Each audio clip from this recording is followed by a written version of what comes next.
So since I've now explained what mindfulness means, I went over various definitions and what it does and how you need to practice and the changes that you would feel and what the impact, the benefits of it. How about we do some mindfulness exercise? For starters, let me ask you I'll give you a set of instructions and I would want you to just follow them as we're listening to some nice soothing music that'll go with it. Okay, so let's begin. Remember, the goal of this is to sort of focus on your breathing, and what I will do is I will tell you the importance of breathing, so it helps you focus on that, knowing what it means. So let's begin by moving towards the edge of the seats we are sitting on. So I'd like you to move all the way to the very edge, so that way you don't have any back support, and keep your spine erect as much as you can. The more erect, the better. Again, based on the principle of what I just mentioned, which is that all the energy meridians are the centers, the points of the energy called chakras are along the spine, and the energy meridians are spread that way. So let's try to keep our spine erect, edge of the seat, and now what I'd like you to do is keep your hands, both your hands facing down on the palm of your feet. In fact, prior to that, let's do this. Why don't you take your shoes off? And this way, what I want to focus on is pay respect to two things that keep us alive and make us do what we do in our day-to-day lives. Number one is the breath. Breath is why we are alive. Breath gives us energy. In fact, the ancient term for breath is prana, which means life. So in other words, breath gives us life, life is breath. It's one and the same thing. But it happens so automatically that we take it for granted. We don't even have time to respect it. We assume we are breathing. We don't know, very few actually focus on the breath to know that that's what is keeping them alive. Number two is the ground we walk on, which is again becoming one with nature. We don't pay attention to what we're walking on. We assume, yes, the ground is there, we're walking on it. But that's how we survive. We are moving around on this earth. So today I want you to focus on both those things. Pay respect to your breath and also to the ground we walk on. So to do that, as you move forwards in your seat, I would suggest, you don't have to do this part, is to take your shoes off. You don't have to take your socks off. But if you prefer to do that, you can do that too. But that choice will depend on your neighbor, not you. He may have smelly feet. So the reason for that is, when you have taken your shoes off, try to feel the ground underneath your feet. It means really feel it. So try to move your feet sideways with the tips of your toes, balls of your feet, the heel, everything. Just try to feel the ground underneath you. When was the last time you actually ever felt it that way? Or you may have never felt it that way. So I want you to focus on that too. So in other words, you focus on the ground you're feeling and also your breath. So while you're sitting with your spine erect at the edge of the seat without any back support, what I would like you to do is take the palm of your right hand facing down and put it on your left knee. In other words, the hand goes to the opposite knee facing down, the palm on that knee, while you're breathing. So continue to breathe like that. And the reason I'm saying that is I want to tell you how important the breath is in your life. Now, breath keeps us alive because we get oxygen from the breath, but I will give you some astounding facts about each breath that will make you realize how important, how powerful each breath is. So here are some facts. And the fact is, now you could actually, you don't have to sit with your palm on the left side. That will be the maneuver we'll be doing, but I want you to focus on the power, the importance of the breath first. So you can relax now, put your hand on the side or wherever it's comfortable. On your thighs is fine. So now, imagine each breath you take. When we take a breath, what happens is we take in some air. Now the air gets molecules, the air has some molecules in them. Now each breath of air is exposed to 5 trillion red blood cells, or called red blood corpuscles. That's 5 trillion with a T. That's how many red cells each breath is exposed to. Now each of those red cells has 280 million molecules of hemoglobin. And hemoglobin, as some of you may know, is the one that extracts oxygen from the air that we breathe in. So here you have 5 trillion red cells with each breath, 280 million molecules of hemoglobin that's attached to each of those red cells. And now each molecule of hemoglobin gets attached to 8 atoms of oxygen. So can anybody do the math here? If you now figure out how many, and that's what's called one building block in our body. So you have 5 trillion red cells, 280 million molecules of hemoglobin, and 8 atoms of oxygen. So if you multiply these two, do you know what the number would be? It's 11 followed by 21 zeros. And that's the number of building blocks that we create with each breath. So now you can imagine the power of this, the breath we have. Now we are made out of those building blocks. So in each breath, we are creating 11 followed by 21 zeros, number of new units, the building blocks in our body. But the problem is that they go into the old slots. So in other words, then we are not changing. So our goal with this exercise and how to focus on how to change your body through the mind and how to become a better person, etc., is by trying to slot these new building blocks into new slots that you have. So you've got to create those. So that's the focus. So now I'm hoping you recognize the power of the breath, each breath. So having kept that in mind now, I want you to take some deep breaths. Each of these maneuvers I'll be asking you to do, I want you to be breathing at the same time as I'm talking. And don't make it so forceful that you go out of breath. It has to be within your normal comfortable range. In other words, when you breathe, take a deep breath, and you don't have to hold, you have to breathe in and breathe out gently, okay, without any rush. You can shrug your shoulder a little bit. Like I said, don't force it. Don't take it to the point of being uncomfortable or it causing some pain in your back, your shoulders, or your chest, etc. So within your normal range, take it to the max you can and try to focus on the breath. And as you're focusing on the breath, remember all the facts I told you about the breath as to how powerful it is. So now let's try that. Let's just do the breathing exercise just with your hands in a comfortable sitting erect position, and then feel the breath. I want you not just saying, okay, the breath is going down. I want you to feel each of these molecules of oxygen that are going into your body, and starting with the nostrils.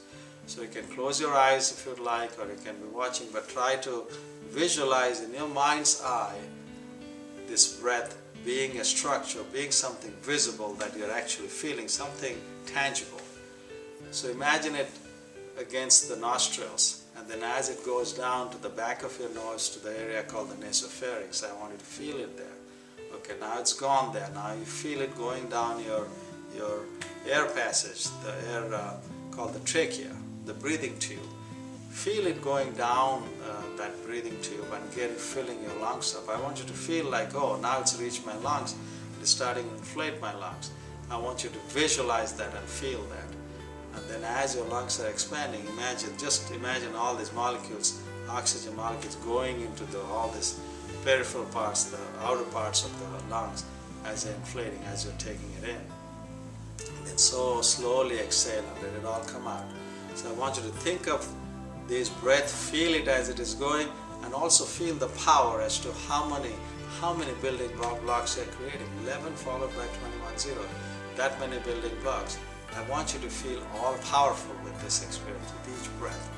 So now I will continue to do this breath as in a normal pace that's comfortable for you.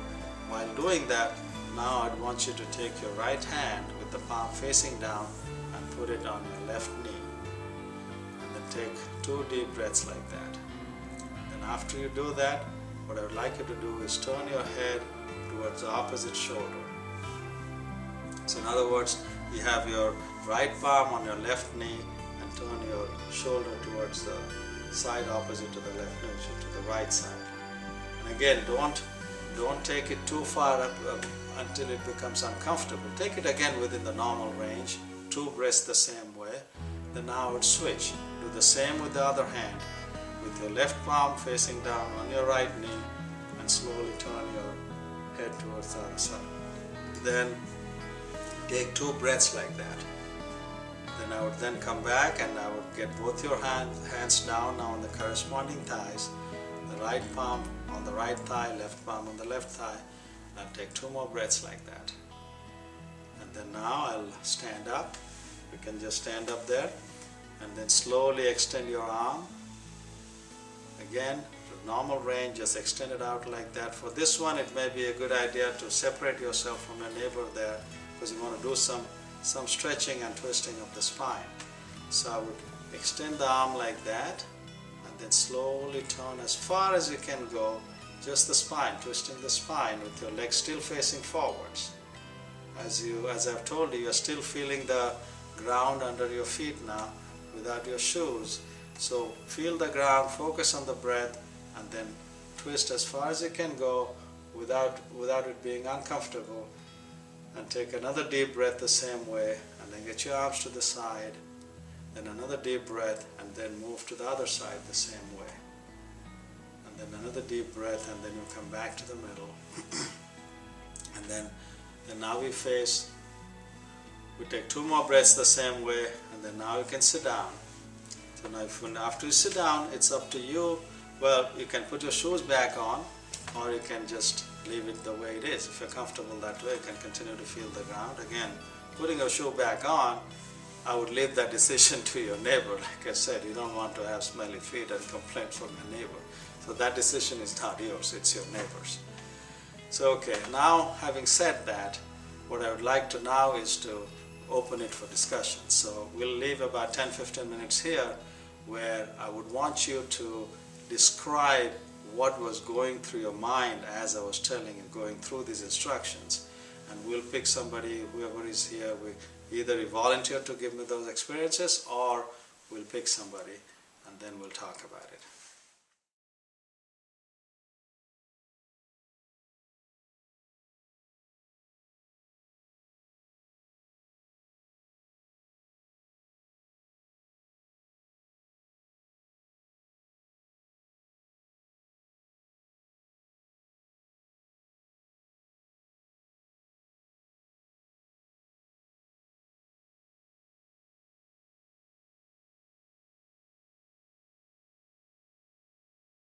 Alright, having had the opportunity to discuss with you guys as to what was going through your mind with the last exercise, which was focusing on the breath, recognizing the power of our breath, and also respecting the ground we're on at the same time, I'm hoping that your mind was not wandering. Like I said earlier, that wandering mind is a normal thing for the human brain.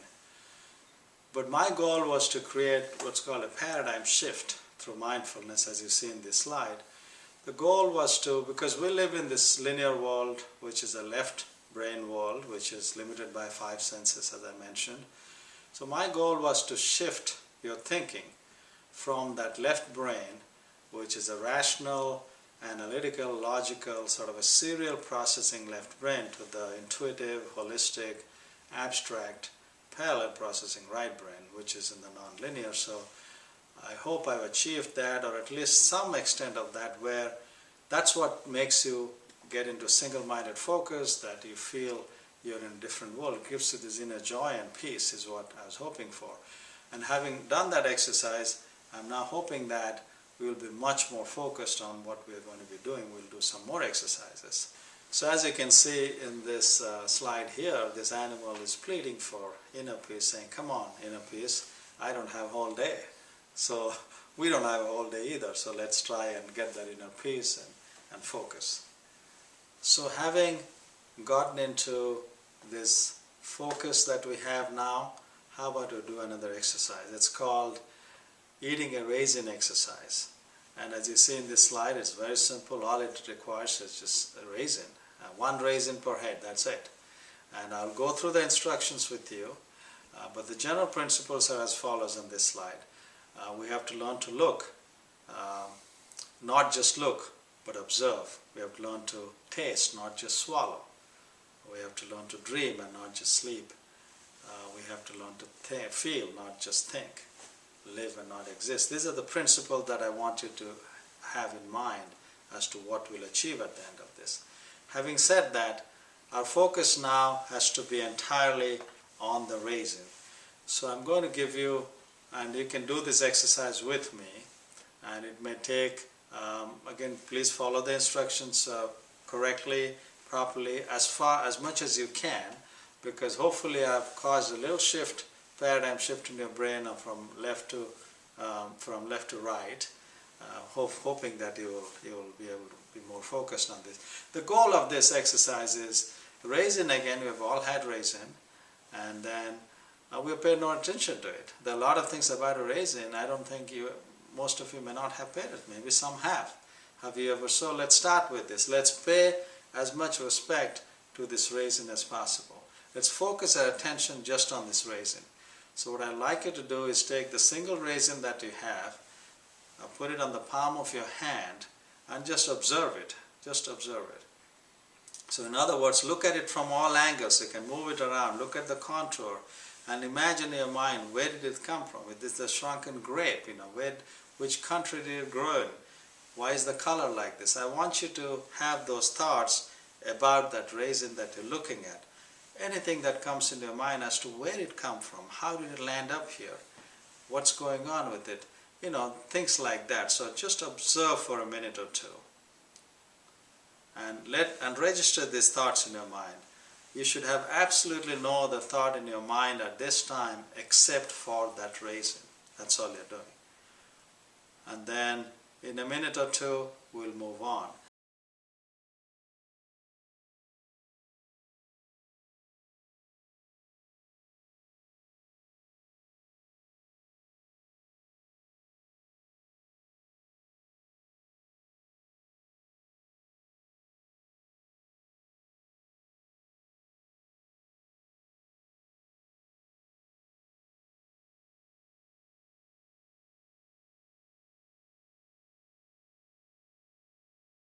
So now, having observed the raisin, not just looking at it, we move on to the next one, which is take the raisin and hold it between the tips of your thumb and your forefinger and just roll it. This way you're now feeling it. It's gone past just observing.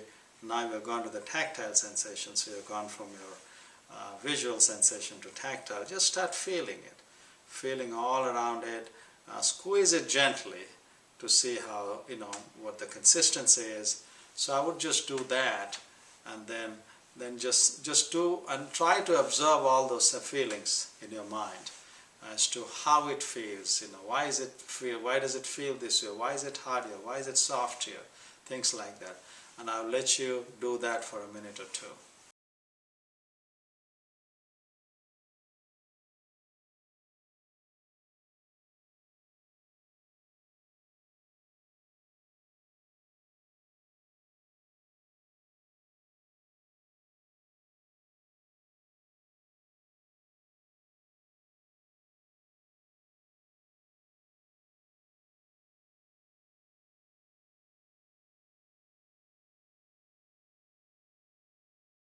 Next, I would like you to take that raisin and just rub it against your lips. Just gently move it along the lips. So you're not taking it inside, you're not putting it inside your mouth, you're just rubbing it against your lips, gently. So that you've got, apart from feeling just with your fingers, you've got a different sense of tactile, some sort of feeling from your lips. And slowly move it all around like that. And then think about what you're doing. You could have your eyes closed, and some people prefer it that way. That way you shut out the visual stimuli, and then just feel that for a minute or two.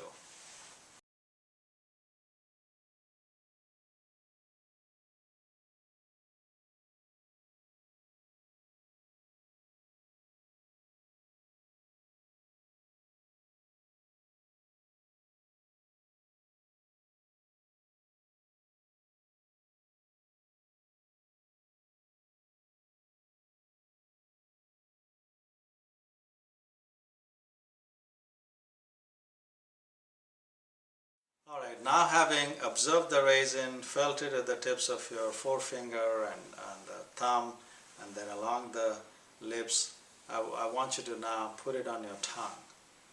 Just put it there, and I know that it might be uncomfortable. You can close your lips, you can close your mouth, but I don't want you to chew it or anything like that. You can just feel it. You can roll it around inside your mouth, against the palate, and just roll it. You might experience this increased salivation, which is normal, but if you're feeling like you're going to gag unless you swallow or something, yes, we don't want some throw up over here, and some CPR or something like that. But I would want you to start rolling it along all inside of your mouth with the tongue. Remember, the tongue has a lot of sensory areas there for taste. So I want you to get that feeling there, and then move it around. Have your eyes closed so your entire focus is on what does it taste like. You can move it back and forth on your tongue, move it against the palate, the inside of the cheeks, and then just let it just be there and get that feeling as to what exactly you're feeling with this, with the taste and the touch too inside. There's some tactile feelings there too. And then I would try to absorb that for another minute or two.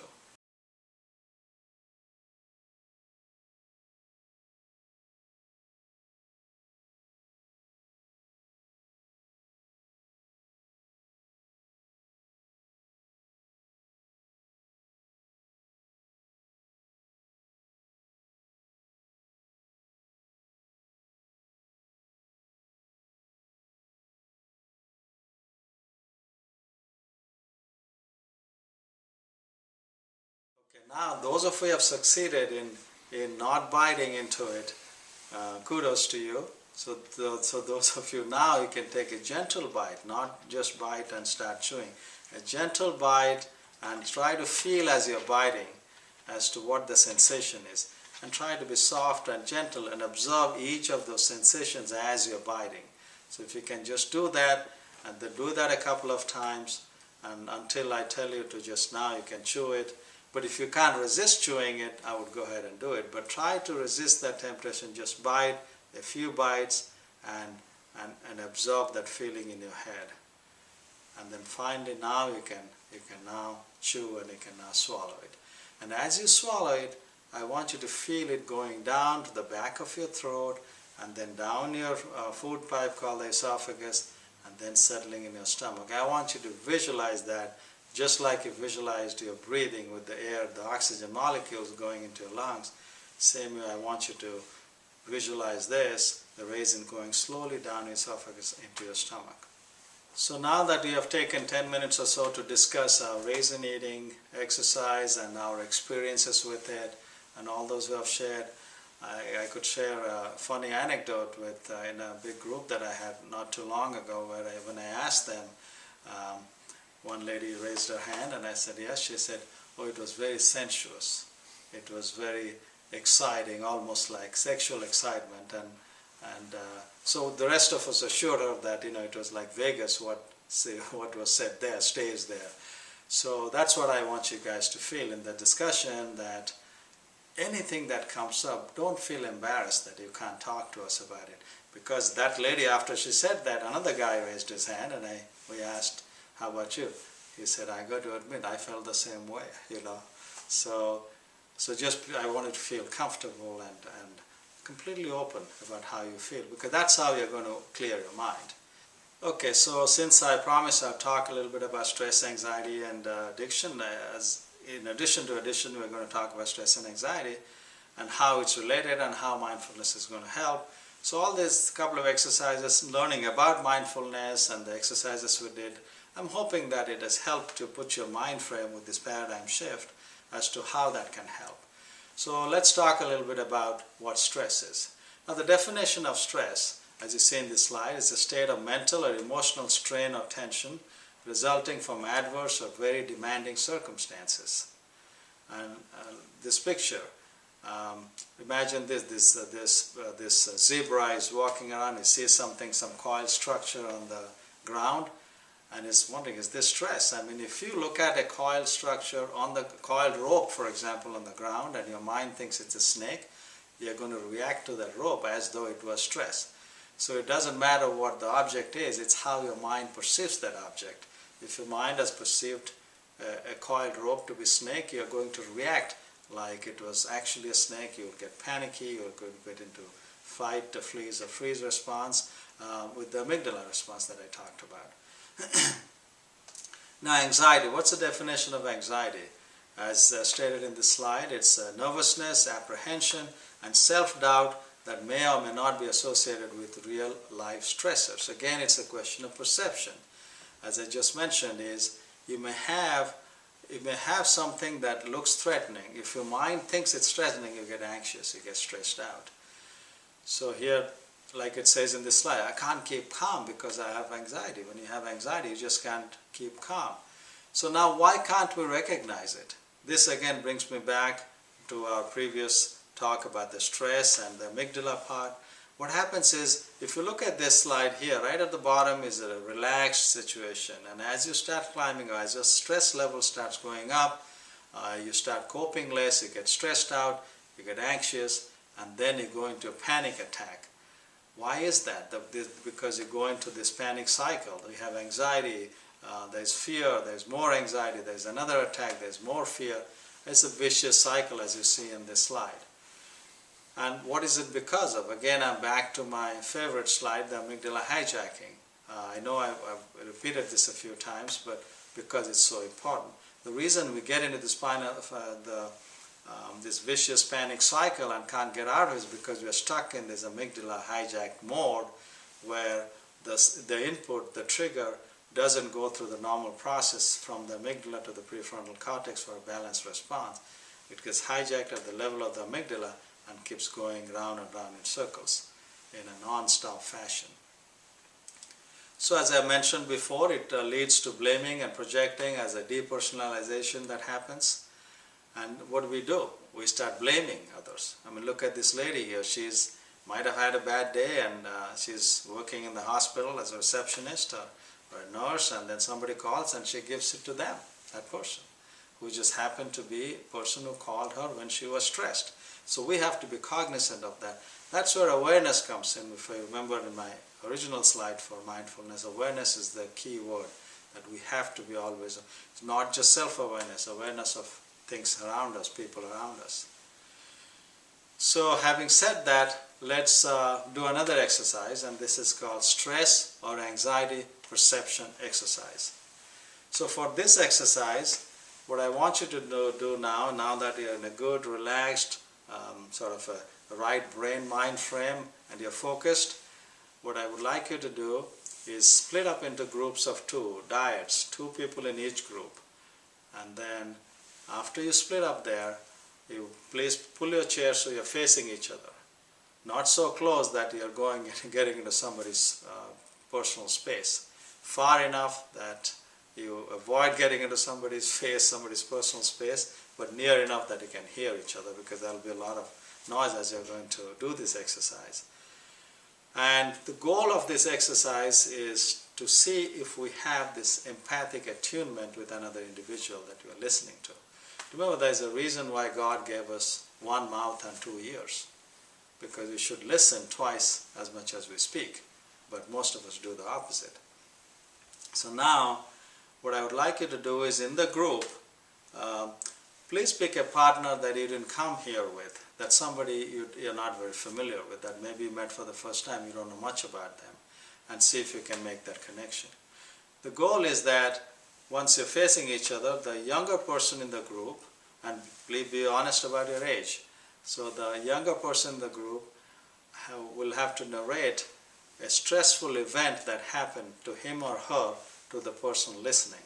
And I want it to be as vivid as possible, as dramatic as possible. You can stand up on the table and dance around and show your body language as much as you can, almost like you've re-experiencing that same experience and that same stressful event that happened.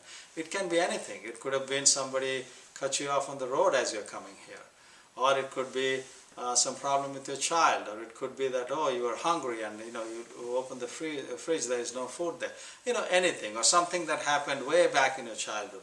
Anything, the first thing that pops up in your head as a stressful event, I want you to express that as vividly, in an as dramatic a fashion as possible, with all the expressions you experience. For example, when somebody was cutting you off, you roll the windows down and you screamed at that person.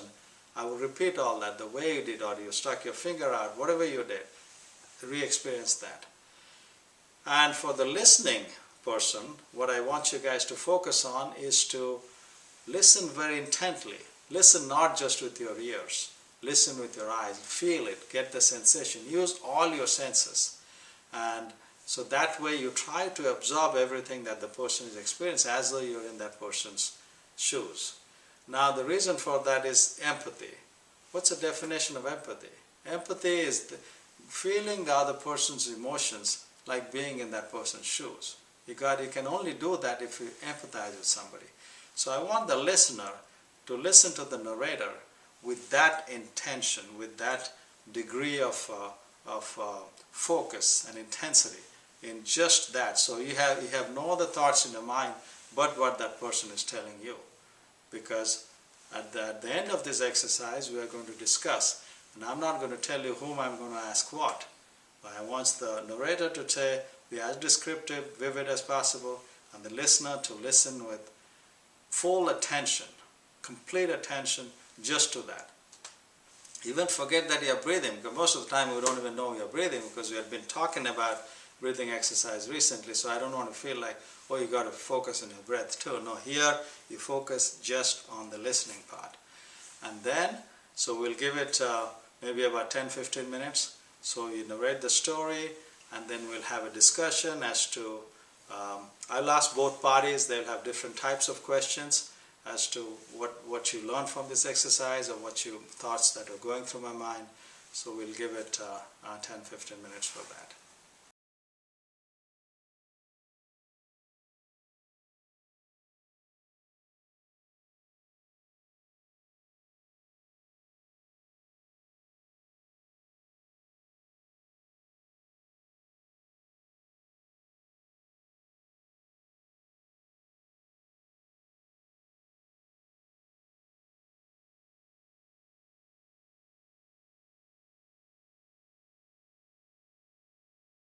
So now with discussion, we are on to another very powerful word. One word I told you before was awareness. Another powerful word is trust. See, the person who is narrating a story, especially if you're in this business where you are trying to help people with addiction, anxiety, or stress, if your client, if your patient doesn't have trust in you, they're not going to be honest with you, they're not even going to respond. Because trust creates that energy in your body that will be receptive to any change that you want to make, whether it's through medicines or whether it's through talk therapy, suggestions, etc. So please keep that in mind. That's why I put the slide up on trust. It is all about trust. So having said that, now this is just two elephants. One is looking at the other saying, are you drunk or meditating? So I leave you with this dog here trying to say, I don't always do yoga, but when I do, I pause and reflect. Thank you.